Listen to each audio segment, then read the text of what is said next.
Okay, welcome back from Bayeux. I'll just wait for a few more of you to log in.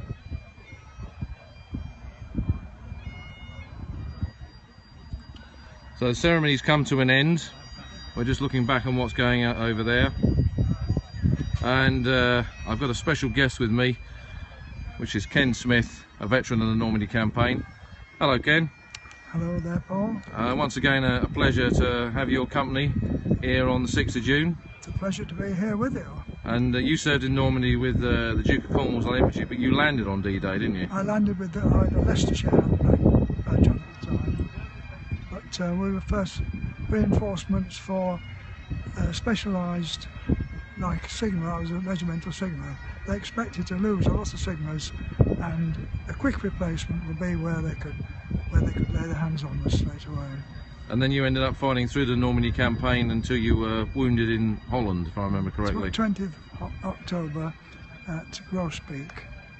But we made a little journey here now, to come and see one of your childhood friends. Yes, I grew up with Derek. I cycled with him, I went out with him. We lost touch when he was about 17, but he got killed, what, 14th of June. So he only had, what, 6, 8 days.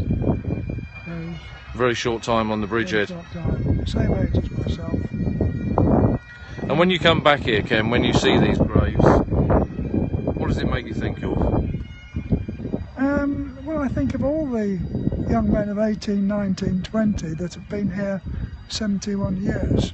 And I've had 71 years of life since then. So I feel a little bit guilty sometimes. Well, I'm sure the people listening to this will appreciate more than the average person what we owe these men and what we owe you. And someone said, please pass on my heartfelt thanks for all that you've done and your comrades did here. Thank you very much indeed. So, thanks everyone. Thanks to Ken for that little interview, and we'll try and pick up another broadcast later.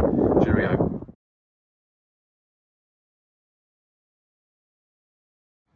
Bert Barrett and his wife.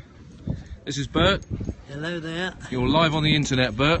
Thank you. Bert fought with the East Yorkshire Regiment on Sword Beach, and then you were wounded further inland, weren't you, Bert? Yes, near the Chateau de la Londe. We were married 3 weeks, not married. I was wounded, and 3 weeks after landing on D-Day, I was wounded in my hand, back in England the next day, and out of the battle for 4 months, and then came back into, we were in Holland, Eindhoven and Venlo and so forth, and then right up into Germany, northern Germany. When you come back here, Bert, what do you think about? People all the time, isn't it? People, yes. Faces. I keep picturing as we were marching.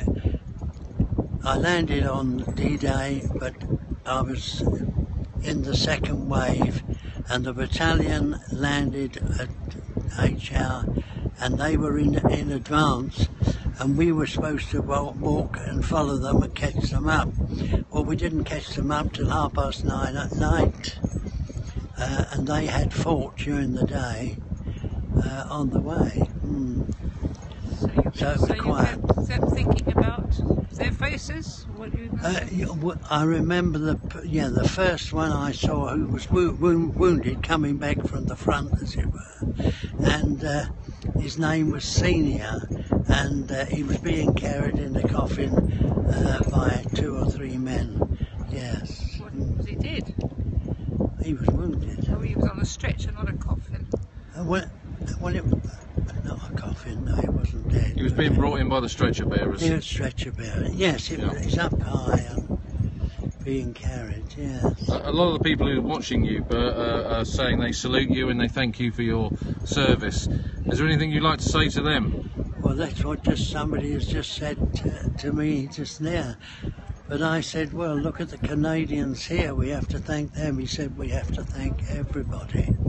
And of course we do, don't we?